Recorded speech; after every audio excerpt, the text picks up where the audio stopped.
1973. gadā Raimonds Pauls un Jānis Peters sarakstīja veltību pirmajiem dziesmu svētkiem, kad latvieši sev pirmoreiz parādīja kā pašapzinīgu un kulturālu tautu.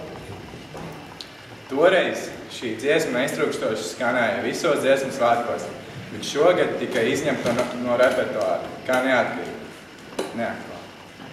Tomēr tauta, lielais svētku popkors, parādīja savu gribu un pieprasīja Latvijas 95. gadā dziesmā godināt tos, kas reiz cīnījās un cēla mūsu dzimumu.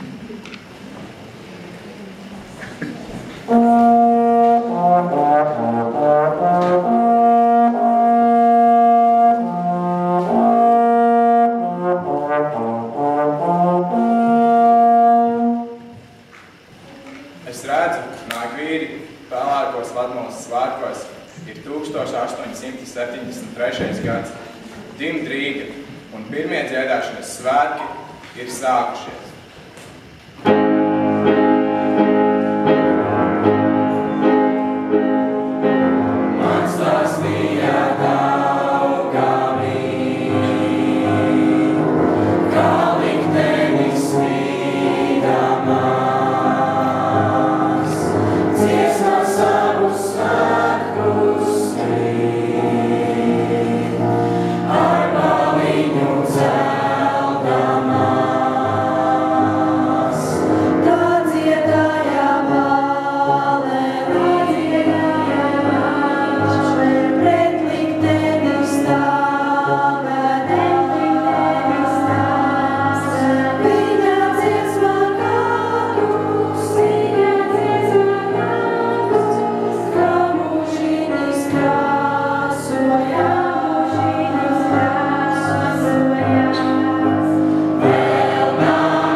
We